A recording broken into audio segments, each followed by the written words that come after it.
მოგესალმებით პატრიცემულო რადიო მსმენელებო, მივესალმებით ჩვენ ტელემაყურებლებს. დღეს შაბათია, 5:30 და ვიწყებთ ჩემს ავტორო გადაცემას განათლების რეფორმის კვალდაკვალ. მე ამ გადაცემის ავტორი და წამყვანი მანენა ნიკოლაიშვილი ვარ. დღევანდელი ჩვენი გადაცემის თემა არის COVID პანდემია და სკოლების გახსნა. ვაგრძელებთ ისევ ამ თემას, იმიტომ რომ ყველა ღელავს ძალიან ასე ვთქვათ დიდი განსაცდელია და ძალიან დიდი რისკია სკოლების გახსნა დღევანდელ სიტუაციაში. გადაცემის სტუმარი ჩართვით გვეყოლება ბატონი ზურაბ ვახანია, ფსიქოლოგიის მეცნიერება დოქტორი, პროფესორი ქართული უნივერსიტეტის და განათლების აკადემიის აკადემიკოსი. მე გადავწყვიტე რომ დღეს ფსიქოლოგი მომეწვია, წინა გადაცემაში ყავდა საზოგადოებრივი ჯანდაცვის ასე ვთქვათ ექსპერტი და გაეროს გენერალური მდივნის მრჩეველი და ასევე ყველაზე უფრო ცნობილი ექსპერტი მთელ მსოფლიოში და მან თქვა თუ რა ხიფათებს შეიცავს სკოლების გახსნის პროცესი. კიდევ ერთხელ მინდა მთავარი მესიჯები ბატონი გიორგი ფხაკაძის ასე ვთქვათ გავიმეორო, სკოლები უნდა გაიხსნას მხოლოდ მკაცრი რეგულაციების შემთხვევაში. მეორე, სამედიცინო პირბადე რომ ატაროს ყველა ბავშვმა, მესამე, 2 მეტრიანი დისტანცია, მეოთხე, ხელების დაბანა სუფთა ტუალეტებში და შემდეგი, მეხუთე, უკლებლივ ყველა სკოლა უნდა იყოს სტერილური, როგორც საოპერაციო, რათა დავიცვათ ჩვენი მომავალი თაობა დაინფიცირებისაგან. სხვა შემთხვევაში ჩათვალეთ, რომ ჩვენ შვილებს ვუშვებთ ფრონტის წინა ხაზზე. ასევე ორპირი ქარი ყოველ 10-15 წუთში საკლასო ოთახში და კიდევ საინტერესოა ის რომ გუშინ გამოსვლისას ბატონმა გიორგი ფხაკაძემ ბრძანა რომ ერთი მხრივ მიხარია სკოლები რომ იხსნება, მეორე მხრივ ცოტა მეშინია, რადგან ჩვენი სკოლები მომზადებულები არ არის თავს ვიტყუებთ, ჩვენ გვიყვარს თავის მოტყუება. ყველაფერი კარგად არის, ყველაფერი მშვიდად არის, რატომ ვიტყუებთ თავს? ვერ გავიგე, სკოლებთან დაკავშირებით არის პრობლემა.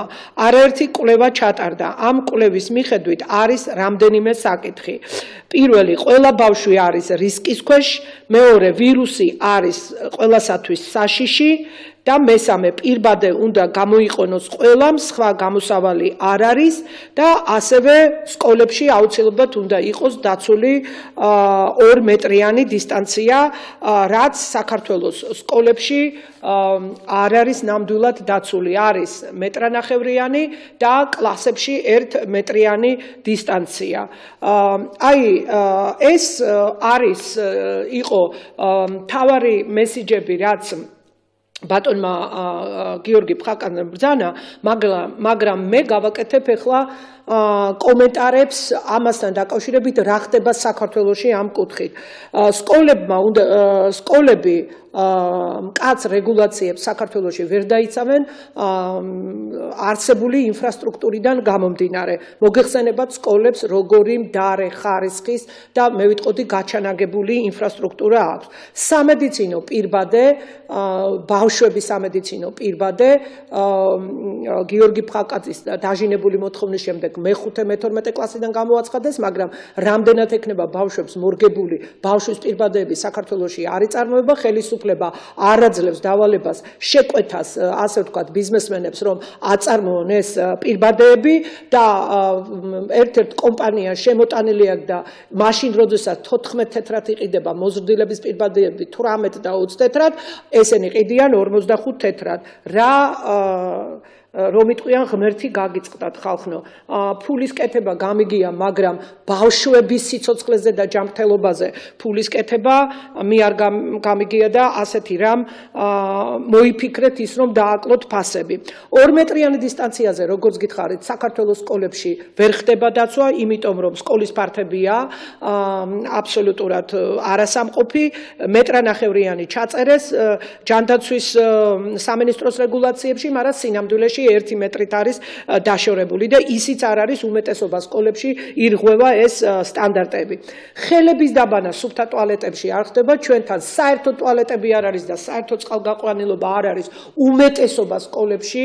ეს შეეხება სოფლის დაბისა თუ სხვადასხვა მუნიციპალიტეტის სკოლებს, რაც შეეხება არც თბილისშია გამართული და მაგ მხრივ ტუალეტები არ არის ბავშვთა რაოდენობის შესაბამისი და ცხელი წყალი თითქმის არ გვაქვს 99.99% სკოლებში და ტუალეტები არ ლაგდება იმ ასე ვთქვათ დროში და აქ ხშირი დალაგება უნდა მოხდეს, იმიტომ რომ სკოლას არ ყავს დამლაგებლები. მართალია ამ ინფექციის პერიოდში დაუმატეს პანდემიის პერიოდში, მაგრამ მაინც არ არის საკმარისი, იმიტომ რომ მარტო ტუალეტები ხომ არ არის მთელი ზედაპირები სკოლაში სახელურები თუ კიბის უჯრედები თუ კაბინეტ ლაბორატორიები და ისინი ყველაფერი უნდა დაალაგდეს და რაღაც ეს უნდა მოესწროს ნახევარ საათში. შემდეგ ტუალეტებში არ არის ვენტილაცია, ბუნებრივი ორმხრივი განიავება რომ მოხდეს, იმის საშუალებაც არ არის, ზოგიერთ ტუალეტებს ფანჯრებიც კი არ აქვს და ესე იგი ჩვენი სკოლები, საქართველოს სკოლები ზემოთქმულიდან გამომდინარე არ არის სტერილური. და მე პირადად მებადება კითხვები, რატომ ხსნით სკოლებს? ეს უკვე ჩემი პოზიციაა, ვუსვამ ხელისუფლებას. კოვიდი დავამარცხეთ? აღარ არის პანდემია? ვაქცინაცია ჩავატარეთ? პანდემიის ჯაჭვი გავწყვიტეთ? და საერთოდ რა ხდება მთელ მსოფლიოში ამ კოვიდ პანდემიის პირობებში საერთოდ დიდი სიფრთხილეა საჭირო, მაგრამ რომცა ადარებთ, აი მე მინდა მშობლებს მიმართო და საზოგადოებას განსაკუთრებით მშობლებს. ხახნო რომ ადარებთ, აი იქ არ შეწყვეტილა სწავლა. ჯერთი სწავლა ყველგან შეწყდა და საქართველოში სწავლა 15 სექტემბრიდან არის ხალხნო, იმიტომ რომ 1700-ზე მეტ სკოლაში სწავლა მიმდინარეობს. ეს დიდ ქალაქებში იყო, როცა დაიძაბა სიტუაცია და შემდეგ იქაც დაიწყო სწავლა და ახლა დარჩენილია 3 დიდი ქალაქი. მაგრამ ეს არ ნიშნავს, რომ ჩვენს ქვეყანაში სწავლა არ არის. ასე არ დგას საქმე. და რატომ გამოიჩინა ხელისუფლებამ ოპოზიციამ მოაწყო მინი მიტინგები, გააკეთა ზეწოლა, მე მიმაჩნია ეს არასწორად, შეიძლება ოპოზიცია მებრძოლოს ხელისუფლებას, მაგრამ არა ამ გზით და იმიტომ რომ ხელისუფლებამ ვერ გაუძლო ოპოზიციის ზეწოლას და თან არის მთავარი მიზეზი ის, რომ დაიწყო ადგილობრივი არჩევნებისათვის მზადება. აი ეს არის და საერთოდ უნდა აიკრძალოს კოვიდ პანდემიის პირობებში საქართველოშიც და მსოფლიოს სხვადასხვა ქვეყნებში არჩევნების ჩატარება. მაშინ, როდესაც გაჩერდა სასიცოცხლო მნიშვნელობის ობიექტები, აი სკოლებზე ვსაუბრობ ჩვენ, უნივერსიტეტები, მთელი განათლების სისტემა გაჩერდა. მთელი ეკონომიკა გაჩერებულია მთელ ამ ჩვენ პლანეტაზე, დედამიწაზე. რა დროს არჩევნები? არჩევნები რატომ არ ჩერდება? აი ამ არჩევნების გამო მოხდა ის, რაც მოხდა ნოემბერში. და მე კიდევ ვუსვამ კითხვას, რეგულაციების დაცვის საშუალება აქვს ხელისუფლებას სკოლებში, ან ტრანსპორტში, ან მეტროში, სადაც მოძველებული ფილტრები დგას. ტრანსპორტი და მეტრო პირდაპირ მიბმულია სკოლებთან, იმიტომ რომ ბავშვი უნდა ჩაჯდეს უმეტესობა ან ტრანსპორტში, ავტობუსში, ან სამარშრუტო ტაქსში, ან მეტროში. და კიდევ რა მაწუხებს? თუ აპრილში უნდა იყოს მესამე ტალღა, მთელი მსოფლიო ელოდება მესამე ტალღას. სკოლებს ჩვენ საქართველოში ასეთ ფონზე რატომ ხსნით? მაშინ, როდესაც მთელ მსოფლიოში დაფიქსირდა და მათ შორის საქართველოშიც არის დაფიქსირებული ბრიტანული მუტირებული შტამი, მთელ მსოფლიოში არის აფრიკული, 50 ქვეყანაშია გავრცელებული და ბრაზილიური მუტირებული შტამები. რატომ ვაკეთებთ ასეთ რაღაცას და ისევ ბატონ გიორგი ფხაკაძის სიტყვებს მოვიშველიებ, ციტირებ, ეს უკვე მავნებლობაში გადადის, სკოლაზე მაქვს საუბარი, სკოლა ხალხნო. მთავრობა არაადეკვატურად იქცევა, არაადეკვატურად კეტავს, არაადეკვატურად აღებს. რას ქვია სკოლას ხსნი, რომელი სკოლაც რეგულაციებს ვერ იცავს, ის სკოლა არ უნდა გაიხსნას. ეს არის დანაშაული. ეს არის დანაშაული. და მე არაერთმა მშობელმა მკითხა, მომართა, ნაცნობმა, უცნობმა გაუშვათ თუ არა შვილების სკოლაში. ჩემი რჩევა, მეგობრული და რა ვიცი, რეკომენდაცია, რომ მშობლებმა შვილების სკოლებში ამ ეტაპზე არ უნდა გაუშვათ. როდესაც იქნება დაცული პირობები და როდესაც იქნება, ასე ვთქვათ, პანდემიის ჯაჭვი, როცა გაწყდება. პირადად მე, როგორც მოგახსენეთ, არაერთი ინტერვიუ გავეცი ამაზე, სკოლების გახსნის სასტიკი წინააღმდეგი ვარ. რატომ? დავსვათ კითხვა. იმიტომ რომ არ არის სკოლებში საკმარისი ფართები, არ არის წყალი, არ არის გათბობა, არ არის წყალგაყვანილობა, არ არის ხელების დაბანვის, ასე ვთქვათ, წერტილები, არ არის თანამედროვე ტუალეტები, არ არის ვენტილაცია, არც სკოლაში და თანამედროვე ვენტილაციის სისტემები არ არის მოძველებული, ამორტიზებული შენობებია უმეტესობა, გარდა თითოეულ ახალაშენებული სკოლისა. არადამაკმაყოფილებელი სანიტარულ-ჰიგიენური პირობებია, არ არიან საკმარისი რაოდენობით დამლაგებლები, არ იყოფა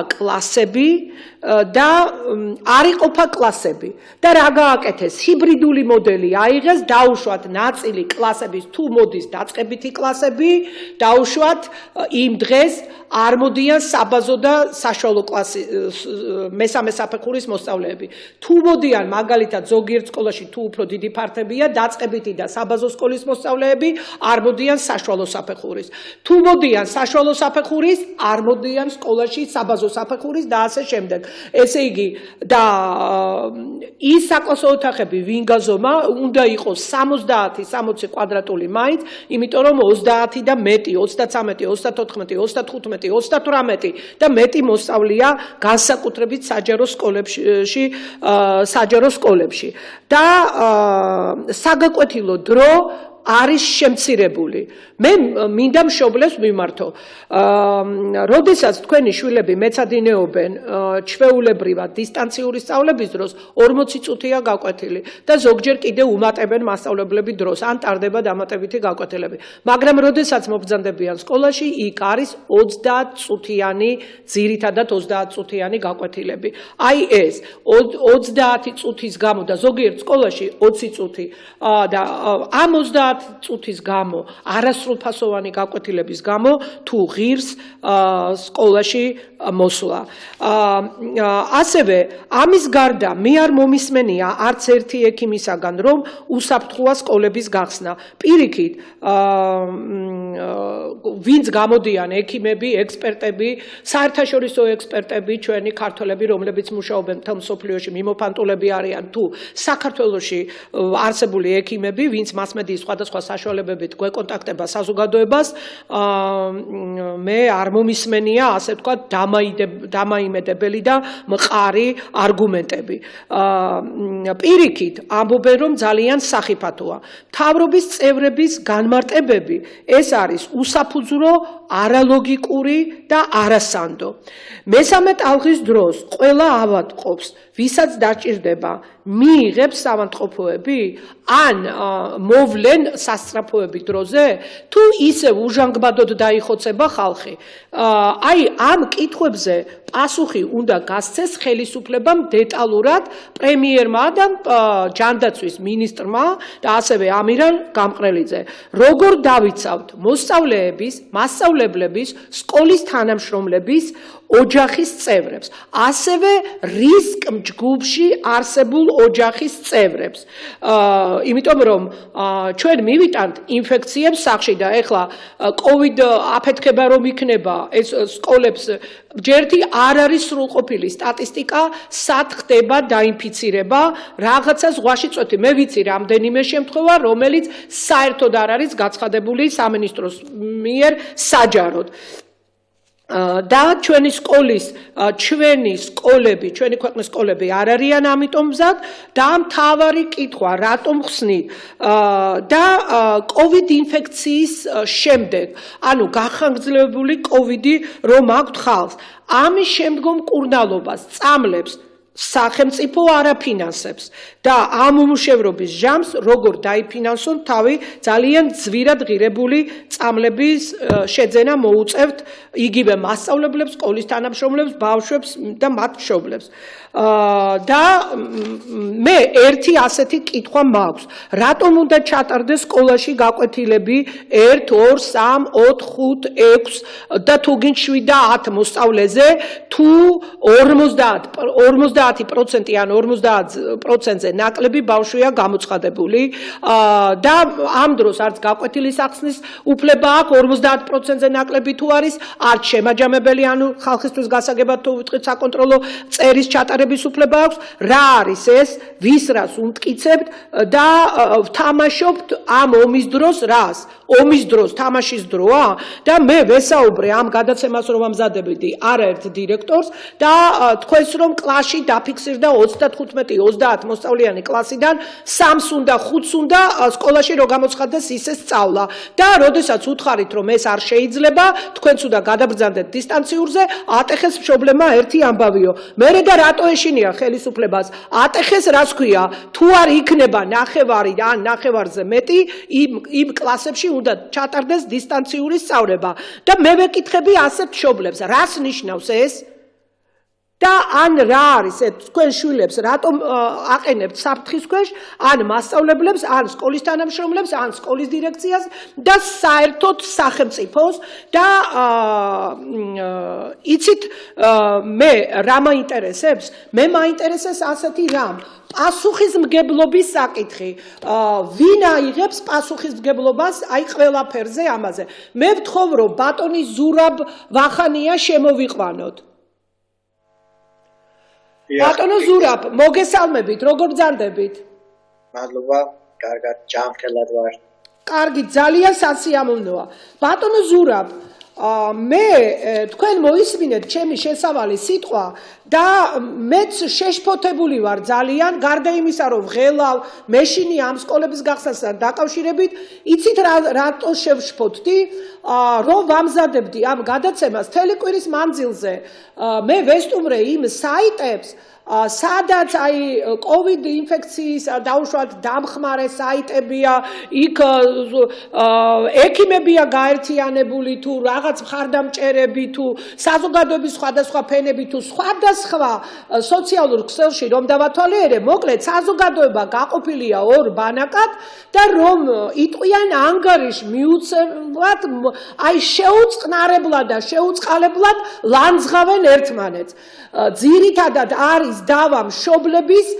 იმასთან დაკავშირებით რომ ძალიან ბევრი მშობელია რომ შვილს არ უშვებს სკოლაში არიან ისეთები რომლებიც უშვებენ სკოლაში და ამ საკითხთან დაკავშირებით არის დავა აი მე მაინტერესებს ბევრი ვიფიქრე და უკვე აქ ექიმი იყო სოფლიო დონის ექსპერტი იყო ეხლა ძალიან მაღალი დონის, უმაღლესი დონის ფსიქოლოგია საჭირო, თქვენ მით უმეტეს პროფესორი, დოქტორი, აკადემიკოსი ბრძანდებით, თან ბავშვთა ფსიქოლოგიაში მუშაობთ და ძალიან გთხოვთ დაგვაწყნარეთ ყველა და გაგვიმარტეთ მეცნიერულ დონეზე რაზეც ღელავენ მშობლები. მშობლები ძირითადად ღელავენ ორ საკითხზე და საერთოდ ყველა ღელავს იმაზე, რომ სკოლები პრაქტიკულად თბილისში და დიდ ქალაქებში თითქმის 1 წელია ჩაკეტილი.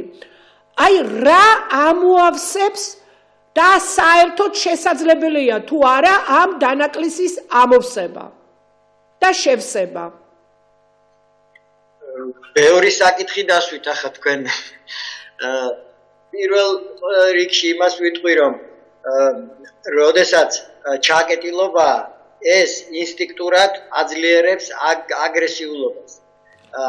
და ამიტომ მთავრობამ რაც არ უნდა გადაწყვეტილება მიიღოს, ხალხის დიდი ნაწილი მაინც იქნება უკმაყოფილო, იმიტომ რომ აი აგრესიულობა მომატებულია, მით უმეტეს გაჭირვება არის და პანდემია არის და კარგი გამოსავალი არ არსებობს.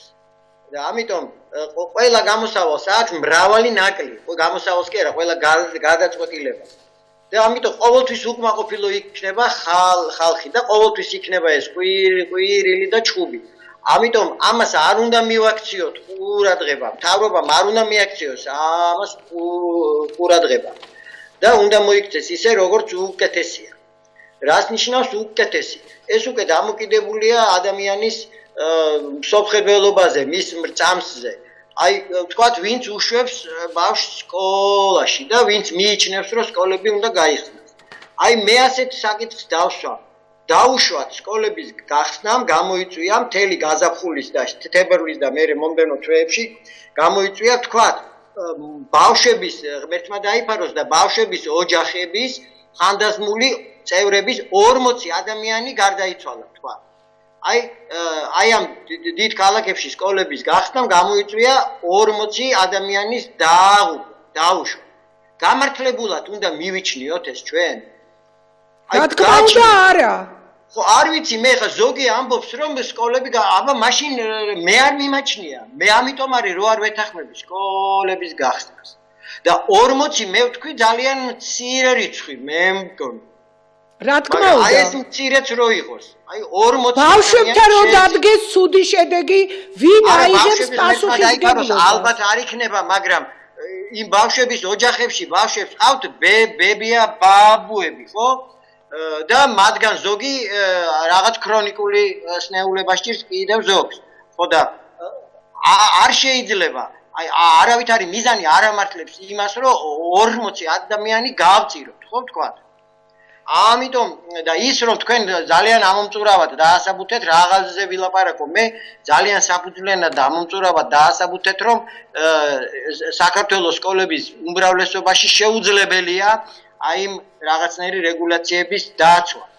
ბატონო ზურაბ, აი მოდით პირდაპირ უთხრათ, განუმარტოთ მშობლებს. შესაძლებელია თუ არა ჯერ ცოდნაზე ვილაპარაკოთ, რაც დააკლდათ. ამისი შევსება და როგორი რეჟიმით და რა ვადაში და შემდეგ თქვათ აი იმ სხვა ფსიქიკურ ასე თქვათ გადახრებთან დაკავშირებით. ჯერ ამაზე ვისაუბროთ, ცოდნასთან დაკავშირებით. დაუშვათ პანდემია დასრულდა მაისი, ანუ ზაფხულამდე. ჯერ დაუშვათ ასე. ამ შემთხვევაში ერთი წელიწადი იყო არასრულფასოვანი სწავლება. ყველაფერს რო თავი დავანებოთ, მარტო რიცხვები რაოდენობრივად. ესე იგი, ჩატარდა სასწავლო საათების დაახლოებით 40% სულ. დიახ. ეს ზოგი ბავშვი რო სულ ვერ ესწრებოდა და ეგ სხვა თემაა. აი ეს ბავშვები, რომლებიც ესწრებოდნენ, მათ სადღაც 40%, 60% გაუწდა. იმიტომ რომ შემოკლებული იყო ყველაფერი და შემცირებული იყო გააკვეთილების რაოდენობა და ასე შემდეგ. მერე ხარისხი რომ ნახევარიც კი არ არის იმისა, რაც საკლასო ოთახში ხდება, მე მგონი ყველა ამას ხვდებით. ხო, მაგრამ აი რა ვადაში შეიძლება ამისი? რეალურად, ესე იგი, ერთი წლის განმავლობაში კარგი შემთხვევაში არის 30%, რაც შესრულდა. ეს არის კარგი, ყველაზე კარგი შემთხვევა. მასშტაბი. კარგი, აი დაუშვა დაბრუნდნენ ბავშვები. ანუ ერთი სასწავლო წლის 70% გვაქვს ჩამორჩენა. შესაბამისად, ერთი წელიწადი უნდა დაეთმოს ნასწავლის გამეორებას და ხარვეზების ამოვსებას და ასე შემდეგ. ბატონო ზურაბ, ერთი წამით. ბატონო ზურაბ, ერთი წელიწადი უნდა იყოს გამტკიცება, ისე რომ ახალი მასალა მომდევნო კლასის არ გაიარონ? არა, არავითარ შემთხვევაში. იმიტომ რომ ეს თავის მოტყუება იქნება, ჯერ ისედაც ძალიან უხარისხო სწავლებაა საქართველოში და ამ ბოლო ერთი წლის განმავლობაში ხომ თლად. ესე იგი, ერთი წელიწადი უნდა იყოს მხოლოდ აი როცა გაიხსნება ნორმალურად და მაშინ როგორ თუ მერვე კლასია მოსწავლე მეშვიდე კლასის მასალას თუ გაივლის როგორ უნდა გადავიყვანოთ მე-9 კლასში? როგორ და ჩვენი მე-12 კლასელი 5 კლასის ცოდნით ამთავრებს რეალურად სკოლას.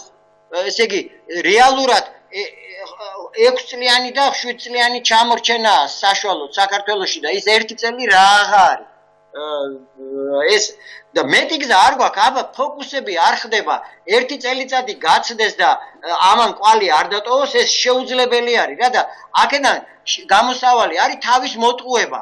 აი როგორც თქვენ თქვით რომ სამედიცინო კუთხითო თავის მოტყუება რო ახსენეთ, იგივე თავის მოტყუება, რომ რაღაცა მასწავლებლებმა რაღაცა მოახერხეს და განვაგრძოთ ჩვეულებრივად ყველაფერი, ვითომც არაფერი მომხდარა. არაფერი, იმიტომ რომ ანუ ბატონო ზურაბ, რო გამოვკვეთოთ, ესე იგი თქვენ ფსიქოლოგიის დოქტორი, ბავშვთა ფსიქოლოგიაში მუშაობთ, თქვენ ზურაბ ვახანია ცნობილი დაწყებითი კლასების მათემატიკის სახელმძღვანელოების არაერთი სახელმძღვანელოს ავტორი, მშობლებისთვის გასაგები რომ იყოს, გეუბნებათ რომ დაახლოებით 1 წელი დაჭირდება იმას ინტენსიური მუშაობით, რომ ეს განაცდური იქნას ანაზღაურებული. დიდი მადლობა ბატონო ზურაბ, დარჩით თქვენ. ეხლა დიახ, გისმენთ?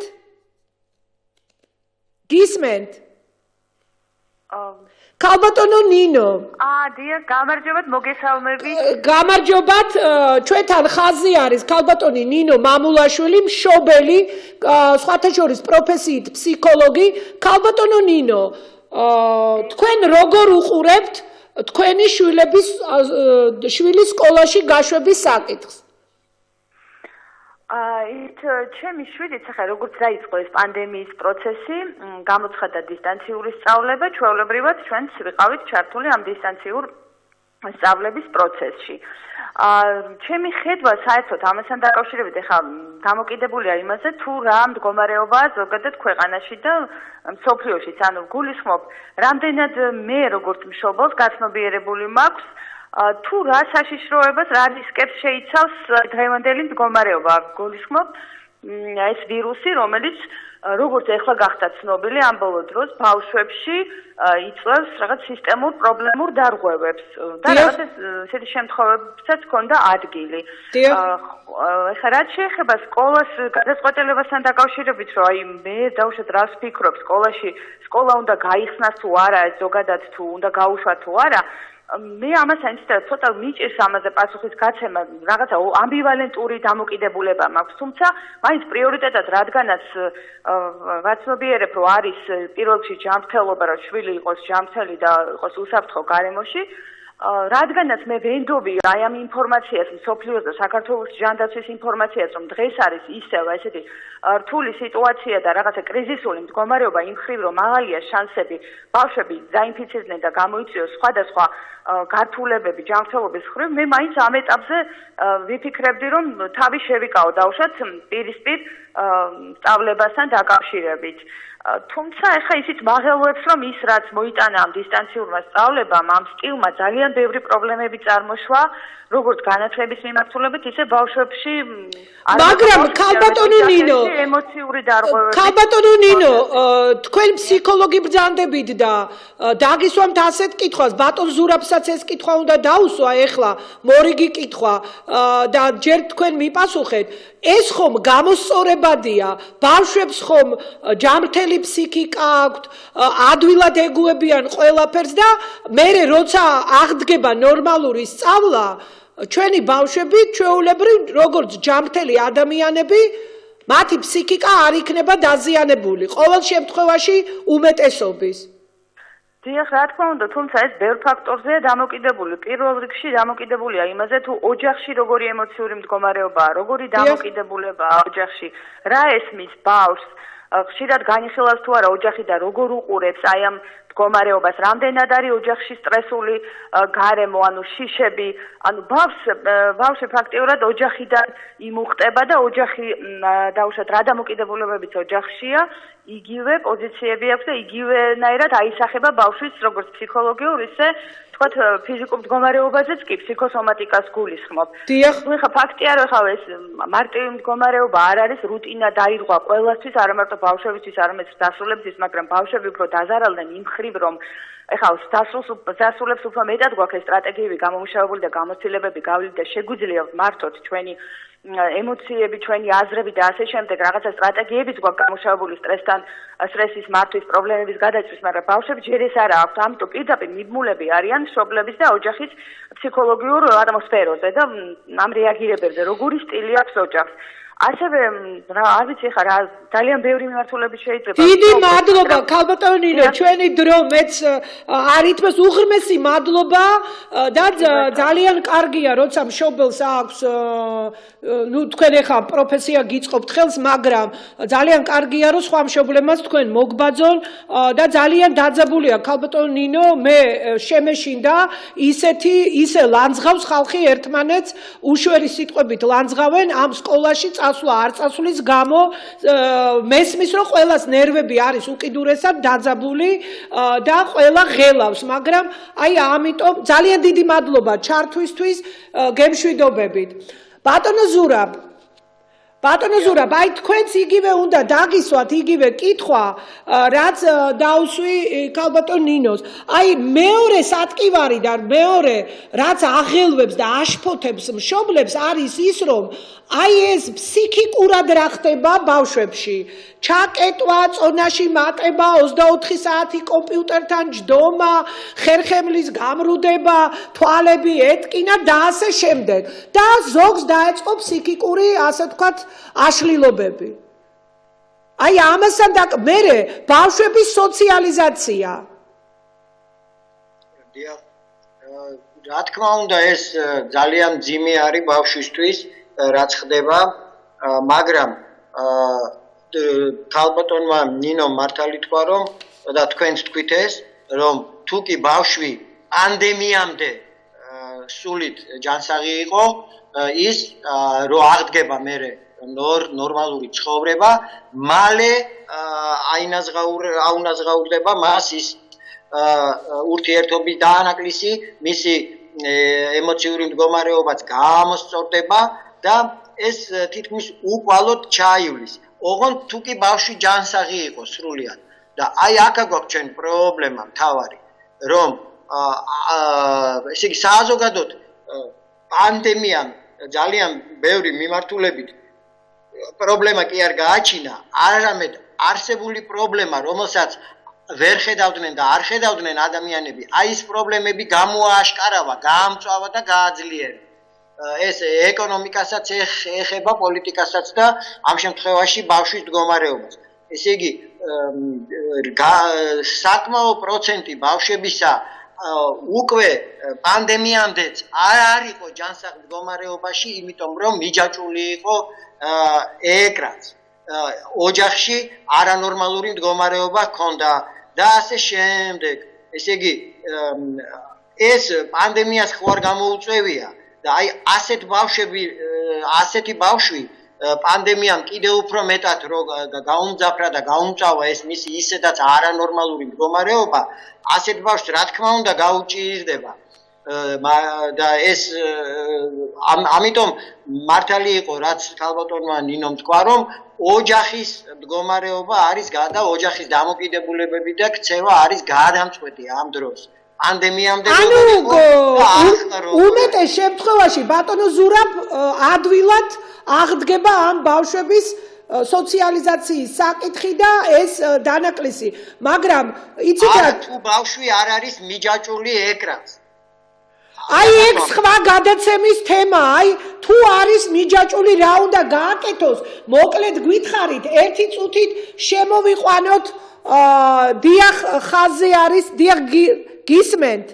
მოგესალმებით, დიდი მადლობა რომ ვიღებ მონაწილეობას, მართლაც ძალიან აქტუალური. ქალბატონი ნინო შეყლაშვილი, პირველი ექსპერიმენტული საჯარო სკოლის ისტორიის მასწავლებელი. დიახ, ქალბატონო ნინო.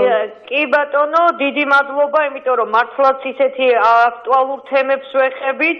აქ არ არის საუბარი იმაზე, რომ სწავლა ძალიან კარგად ვიცით, რომ სწავლა და განათლება აუცილებელია, მაგრამ პირველ რიგში არის ჯანმრთელობა, პირველ რიგში არის უსაფრთხო სკოლა და ასევე მინდა ვთქვა, რომ მასწავლებლებზეც იქნას აქცენტი გაკეთებული, მარტო ტესტირების ჩატარება ერთჯერადი არ არის, კაცმარიცის შემდგომი პერიოდი რაც მოგცემს და ასევე მე მაინტერესებს კიდევ ის ფინანსური ვითარება, კი, მინისტრმა გამოსცა ბრძანება, რომ ანაზღაურდება ეს ონლაინ და დიფერენცირება ხდება ონლაინ და საკლასო ოთახების, მაგრამ ოთახებში ჩატარებული გაკვეთილი და საინტერესოა საერთოდ ეს ფინანსური მხარე უფრო გარკვევით წინ იყოს წამოწეული და საერთოდ განათლებაში ძალიან ბევრი რამ არის მისახედი. ვეთანხმები ბატონს ასე ვთქვათ სტუმარს, იმიტომ რომ მან წამოწია განათლებამ ამ პანდემიის დროს ძალიან ბევრი საკითხები წამოწია. მისახედია და აუცილებელია რომ სახელმწიფომ, პრემიერმა, მინისტრმა, პარლამენტმა უფრო კარგად გამიჯნონ ყველაფერი. მე ასე ვფიქრობ და აუცილებელია კიდევ უსაფრთხოების თვალსაზრისით უფრო მეტი ყურადღება იყოს და მასწავლებლებს და თავისთავად ცხადია ეს ფინანსური საკითხი. ქალბატონო ნინო, ერთი წუთი საკითხია ყველაზე მნიშვნელოვანი. ჩაგერთვებით ერთი წამით დარჩით ხაზე. მოდით ამ ეხლა სულ საყვედურობთ ხელისუფლებას, მაგრამ ამ შემთხვევაში ერთი წუთით ეხლა ერთ საკითხში ეკუთვნის მადლობა ხელისუფლებას იმაში, რომ მასწავლებლების უფლებების დაცვა დაიწყო რის ჯგუფში არსებული მასწავლებლებს საშუალება ექნებათ არჩევანის დარჩებიან და დისტანციურად ჩაატარებენ ან შემცვლელს შემოიყვანენ. მაგრამ მე არაერთმა მასწავლებელმა დამირეკა გუშინ და მკითხა, რომ ხელფასებსო გაგვინახევრებენო. არ გაგინახევრებენ. ერთი წუთით ქალბატონო ნინო, მე დავრეკე და გავიგე. არ განახევრდება ხელფასები, მე მიმართავ მასწავლებლებს. მასწავლებლებს სრულად, ვინც არის რისკ ჯგუფი და დარჩება სახლში, ისინი ხელფასს მიიღებენ სრულად. რაც შეეხება ქალბატონო ნინო, თქვენ რო ახსენეთ ის 7 ლარი დამატებით რომ ატარებს, ხო, იქ ხდება ხელფასზე დანამატი. თუმცა მე არ ვეთანხმები დისტანციურად ჩატარებული გაკვეთილი უფრო შრომატევადია, ვიდრე პირდაპირ. ანუ ჩვეულებრივად უნდა მოხდეს იქაც ანაზღაურება. ეს მინდოდა მეთქვა. ეხლა რა სიტუაციაა თქვენ სკოლაში? როგორ გაიყო ასე ვთქვათ ხმები?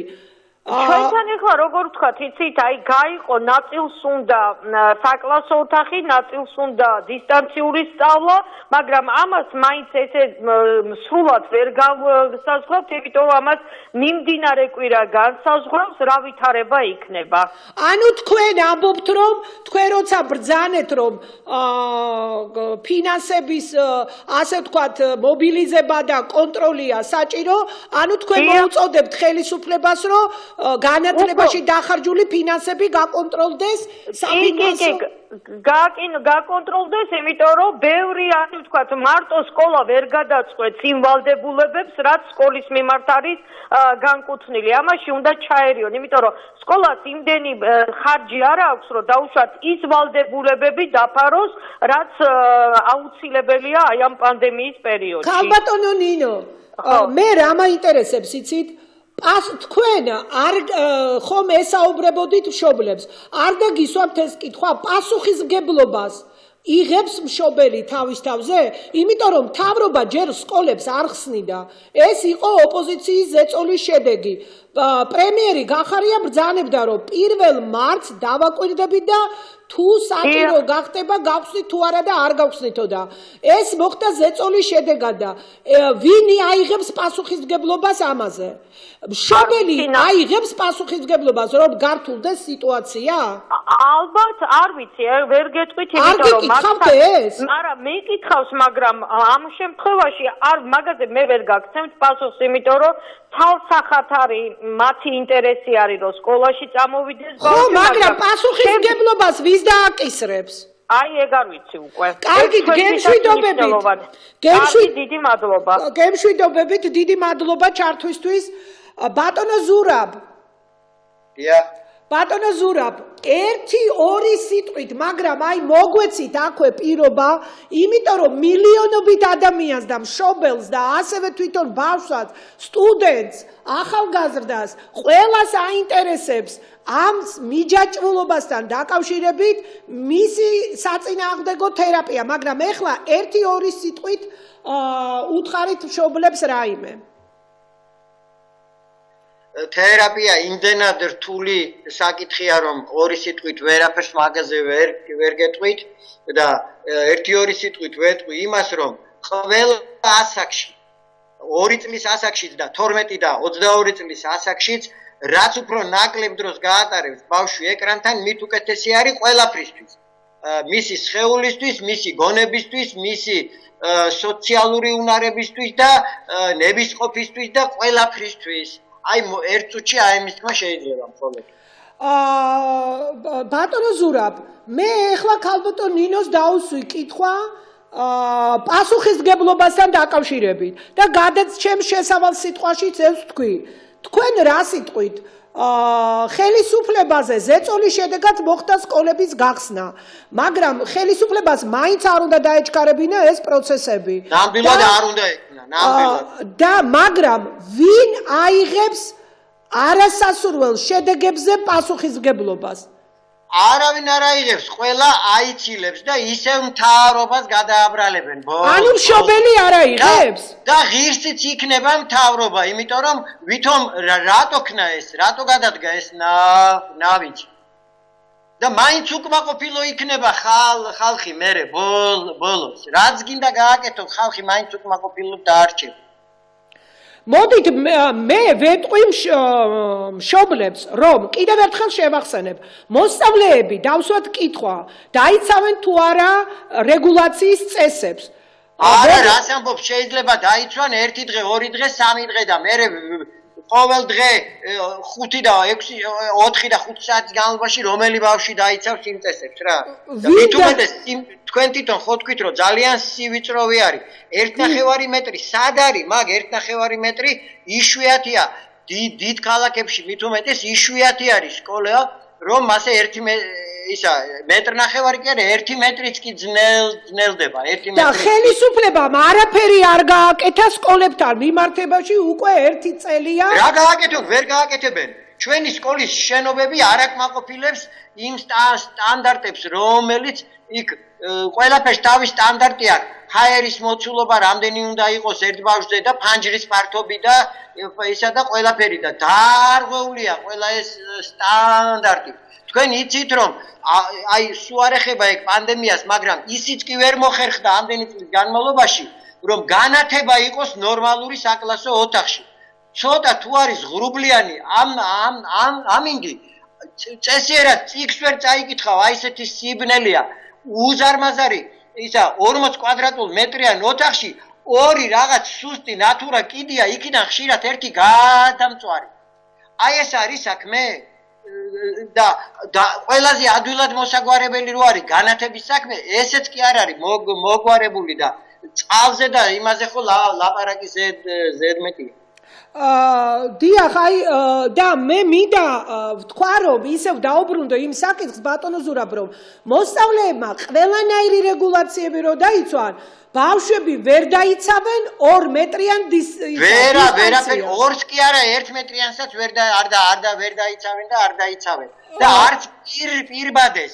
აი ეს კიდე ერთი გაკვეთილის განმავლობაში როგორ მასწავლებელი 100 ჯერ ეტყვის რომ პირბადე მაშინ თელი გაკვეთილი წავა მაგ პირბადის ძახილზე. და თუ არა და მოიხსნიან ის ბავშვები, იმიტომ რომ შეწუხდებიან და მოიხსნიან. აი ეს იქნება. ზოგი ბავშვი მორჩილია ჩვენ ჯგუფს მიმართავ, არის სატელეფონო ხაზზე ვინმე?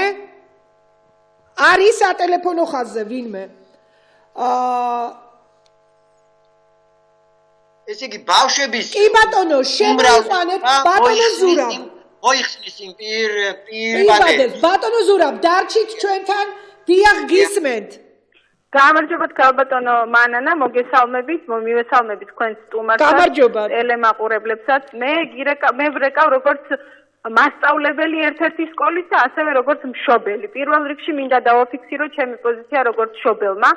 მე კატეგორიულად ვეწინააღმდეგები სკოლების გახსნას, იმიტომ რომ ბავშვებს პირველი მიზეზი რატომაც უნდათ ბავშვებს სკოლაში დაბრუნება, ეს არის ერთმანეთთან ურთიერთობა.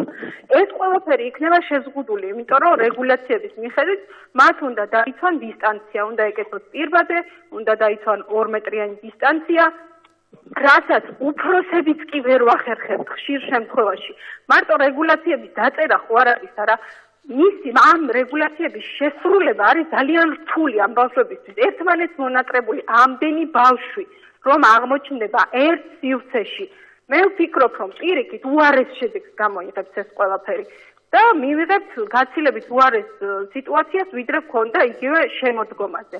მეორე რაც მინდა ვთქვა არის თვითონ როგორც პედაგოგის პოზიცია მინდა დავაფიქსირო. ძალიან ხშირად ხდება, მე ვიცი რომ ძალიან ბევრ პედაგოგს მოუწევს სკოლაში გამოცხადება 5 და 6 ბავშვის გამო. დანარჩენები რჩებიან ისევ ონლაინში და ვაგრძელებთ დისტანციურ სწავლებას. იცით რაშია საქმე? სამინისტროს აქვს მიღებული, ჯერ ერთი მიღებულიც რო არ ქონდეს, ეს 100-ია, თუ 50%-ზე, 50% და მეტი არ ესწრება გაკვეთილს, იქ ახალი გაკვეთილის ახსნის უფლება მასწავლებელს არ აქვს, არც შემაჯამებელი, ანუ ხალხისთვის გასაგებად, თუ ვიტყვით, საკონტროლო წერის ჩატარების უფლება არ აქვს და ამაზე ესე იგი ზოგიერთი მშობელი რომ იტყვიან, თავს იგიჟებს და არ უნდათ ეს გაიგოს. მე მოუწოდებ ხელისუფლებას არ ჩაატაროთ გაკვეთილები 1, 2, 3 და თუ კლასში არის 30 მოსწავლე და არის 35, 38 მოსწავლე, 5-6 ბავშვზე და თუ გინდა 10 და 15 ბავშვზე გაკვეთილი არ უნდა ჩატარდეს.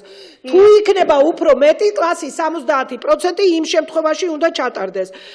როგორც მასწავლებელი 1-2 სიტყვით გითხარით, რა სიტყოდით? რას ვიტყოდი, ეხლა ბევრი მშობელი ამბობს, რომ ჩემს შვილს აქვს უფლება იმის, რომ მიიღოს განათლება სკოლაში. იგივე საუბრობენ, რომ აი ეს ონლაინ სწავლება თუ არ ამართლებთ, მაგრამ უღირთ თუნდაც საკუთარი შვილების გამგებლობა. აი თქვენც გეკითხებით, ქალბატონოთია და მე ვისარგებლებ შემთხვევით უკვე 4 წუთზე ნაკლები ძაგსა და მშობლებს მინდა ვკითხო, რომ დაინფიცირდეს თქვენი შვილი. ან დაინფიცირდეს და გაურთულდეს და დადგეს ძალიან უკიდურესი შედეგი. რა აიღებს თუ არა მშობელი ამაზე პასუხისმგებლობას და გადააბრალებს თუ არა სხვა სახელმწიფოს დაუწყებს თუ არა, ასე ვთქვათ, დადანაშაულებას და პირველ რიგში სკოლის დირექტორს მოთხოვს პასუხს თუ ვის? რა თქმა უნდა, ისევ და ისევ გადაწყდება ჯოხი მასწავლებლებს და დირექციაზე და სახელმწიფოს. დიდი მადლობა ჩართვისთვის, მაგრამ მე გავაგრძელებ და ვეტყვი მშობლებს, რომ გეუბნებით მე თქვენ, გეუბნებათ წინა გადაცემაზე მოწვეული ვყავდა ქართველთა შორის ყველაზე კვალიფიციური ექსპერტი საზოგადოებრივი ჯანდაცვის საკითხებში გაეროს გენერალური მდივნის მრჩეველი ბატონი გიორგი ფხაკაძე და აგერ მოვიწვიე ცნობილი ფსიქოლოგი ბატონი ზურაბ ვახანიამ ერთმა გითხრათ, ბატონმა ფხაკაძემ გითხრათ, რომ სკოლების გახსნა საქართველოში არ შეიძლება თავისი ინფრასტრუქტურიდან გამომდინარე და მე ჩამოგითვალეთ მთელი რიგი მიზეზები, რატომ არ შეიძლება როგორც განათლების სპეციალისტმა და სკოლის ასე ვთქვათ, რომ იტყვიან, ასე თუ ისე ყველა საფეხური მაქვს გავლილი და კარგმა მცოდნებ და რაც შეეხება ბატონმა ზურაბმა გითხრათ, რომ ის რაც გაღელვებთ ჩვენ ერთწლიანი ინტენსიური მუშაობით, როცა პანდემიის ჯაჭვი გაწყდება, ბავშვები ამ მცოდნის დანაკლის ამოივსებენ. რაც შეეხება ფსიქიკური არავითარი გართულებები თქვენ შვილებს არ დარჩებათ და ვისაც აქვს რაღაც გადახრები, იმათ ეხლავე არის საჭირო სამედიცინო თუ ფსიქოლოგიური ჩარევა. და კიდევ რა არის, ბატონო ზურაბ, იცით სიახლეები, რომ რისკ ჯგუფში მყოფი მასწავლებლები და ხელფასრო მისცემენ, კიდევ საინტერესო საკითხია თუ როგორ უნდა დაბრუნდეს სკოლაში მასწავლებელი თანამშრომელი კორონავირუსის დამარცხების შემდეგ.